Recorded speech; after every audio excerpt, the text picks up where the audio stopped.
ጤና ይስጥልኝ። ትላንትና ስለ የኢትዮጵያ አየር መንገድ በተለይ የአዲስ አበባ ኤርፖርት ግቢ ውስጥ ስለሚፈጸሙ አስከፊ ህገወጥ ድርጊቶች ከህዝብ የሚቀርቡ ጥቆማዎችን ለመንግስትና ለሚመለከተው አካል ለማድረስ ሀሳቤን ሰጥቼ ነበረ። በጣም ብዙ ፊድባክ ነው ያገኘሁት። ብዙ ሰዎች ሄዱና ኮመንት ላይ ያዩት ፌስቡክ ላይ፣ ቲክቶክ ላይ ወይም ሌሎች እንትኖች ላይ አስቀምጨው ከስር የተሰጡ ኮሜንቶችን ይዩ። በጣም ብዙ ሰው በዚህ ጉዳይ ላይ እንደቆሰለ፣ እንዳዘነ፣ ተስፋ እንደቆረጠ የሚያረጋግጡ ነገሮችን ታገኙበታላችሁ። ትላንትና ከስተም ኦፊሰር ያልኳቸው በዓለም አቀፍ ደረጃ እንደዚህ አይነት አሰራር ስላለ ነው። በዋናነት ግን አሁን ኢትዮጵያ ውስጥ ይህን ችግር ይፈጥራሉ ተብሎ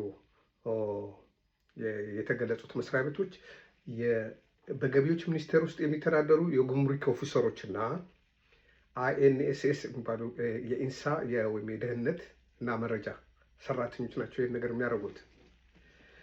ከዚህ በፊት ታስታውሱ እንደሆነ አንድ የኢንሳ ሰራተኛ አራጣ እንደሚያበድር ቪዲዮ ሰርችላችሁ ነበረ። ራሱ አራጣ አበዳሪ ሆኖ ሄዶ ሰዎች ከኤርፖርት ከሀገር እንዳይወጡ እንደሚያግድ ገንዘብ እንዴት ሰርችላችኋለሁ።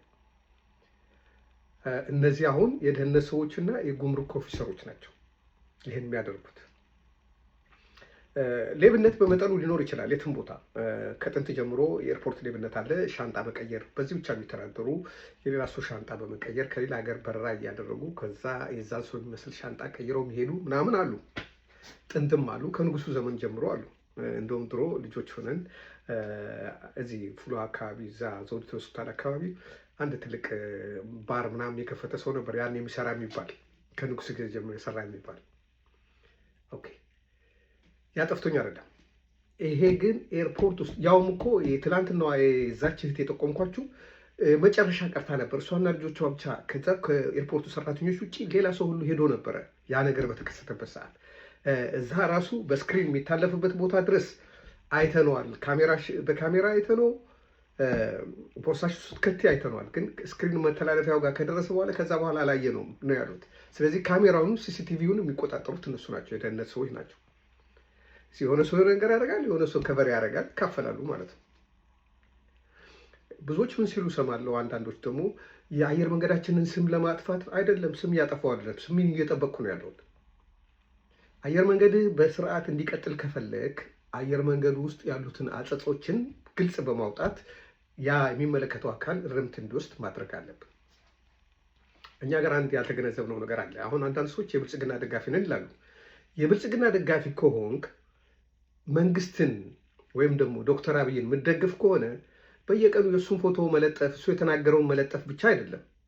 በተመደብክበት ቦታ ላይ ስራህን በትክክል መስራት አለብን። ህዝቡን ሳታማርር ኦኬ የዶክተር አብይ ደጋፊ ናለ፣ የብልጽግና ደጋፊ ናለ ከሆንክ እስቲ ህዝቡን በደንብ አስተናግድለት፣ መንግስቱ እንዲወደድ አድርግ፣ ከኮራፕሽን ነፃ ሁን። የሆነ ሰው በደል ከደረሰበት ጓደኛህን ቢሆን ለማጣራት ቁርጠኛ ሁን። ያ ነው አንድ ፓርቲ መደገፍ፣ አንድ መንግስት መደገፍ ማለት። ያ መንግስት በህዝብ እንዳይጠላ ከህዝብ ጋር ያለው ድልድይ ሆነ የምትሰራው አንተ ስለሆንክ፣ አገልግሎት ሰጪ ስለሆንክ ለዛ መንግስት የምትወግን ከሆነ ህዝቡን በስርዓት አስተናግድ እንጂ በየቀኑ የሰውየውን ፎቶ ስለለጠፍክንም አይጠቅመውም ነው ሰውየው። ወይም ሌሎች ሰዎችን ስለሰደብክ፣ አሁን ለምሳሌ በዚህ ጉዳይ አንድ ሁለት ሰዎች ሰድበውኛል። ኢትስ ኦኬ፣ ለእኔ ምንም ችግር የለውም። እናንተ በዚህ እኔን እየሰደባችሁ ግቦ የምትቀበሉ ከሆነ፣ እኔን እየሰደባችሁ ህዝብ የምታማርሩ ከሆነ ይህ መንግስት እየደገፍን ነው ማለት አትችሉም። መንግስታት እኮ የሚበሰብሱት እንደዚህ ነው። በተሰገሰጉ ሌቦች ናቸው የሚበሰብሱት። ምናልባት አንድ ሰው ሁለት ሰው ሀቀኛ ሊሆን ይችላል። ግን እያንዳንዱ አገልግሎት ሰጪ በየቀኑ ከህዝብ ጋር የሚገናኘው አካል የሚሰራው ነገር ነው መንግስትን የሚጥለው። መጠላት፣ መተፋት፣ መንግስትን በቃ የኔ አይደለም እንዲል ማድረግ ሰው የሚያመጣው አገልግሎት ሰጪ አካል ነው። የደህንነት ባለሙያ ከሆንክ በሙያ ስራህን ሰርተህ ደሞዝህን ነው መውሰድ ያለብህ። የጉምሩክ ሰራተኛ ከሆን ደሞዝ ካላዋጣ ስራህን ለቀህ ሌላ ደሞዝ የሚያዋጣ ስራ መፈለግ ነው ያለብህ።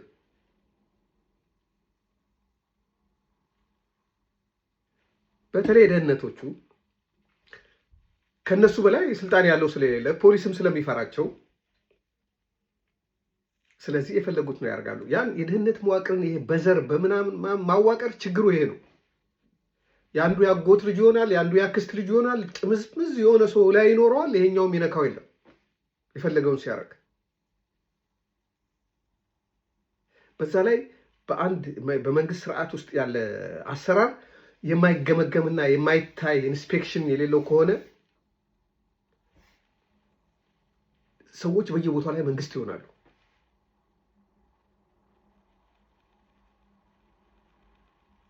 አየር መንገዱ እንዲቀጥል ጥሩ ስም እንዲቀጥል ከፈለጋችሁ የምታዩትን ነገር አጋልጡ። ይሄ ሁሉ የብልጽግና የሶሻል ሚዲያ አርበኛ፣ ይሄ ሁሉ ሚዲያ ከፍቶ የሚንጫጫው ሰው እንትና እንዲህ ያለ እንትና እንዲህ ያለ ከሚል ለምንድን ነው መንግስት የሰራቸውን አንዳንድ ስህተቶች በመንግስት መስሪያ ቤት ውስጥ ያሉትን ነገሮች በማሳየት መንግስቱን ማያጠነክረው? ይፈራል እሱ። ምክንያቱም እንጀራ በፍርፋሪ ስለሆነ የሚሰራው ይፈራል።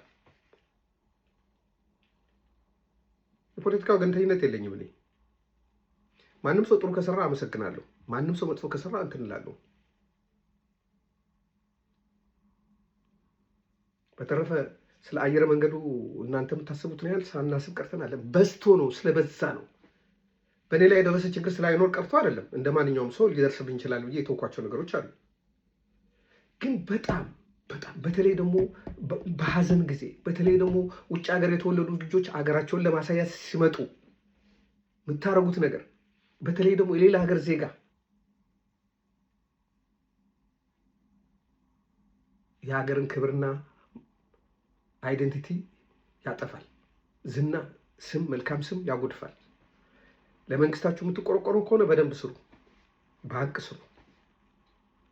ያኔ ህዝቡን ይደግፋቸዋል። በተረፈ ወሬ ስላወራ ሰው ስለተሳደብክ ደሞዝ ቢጨምሩልህም አብረህ ነው የምትወጥቀው። ስላዳመጣችሁኝ አመሰግናለሁ። እግዚአብሔር ይስጥልኝ።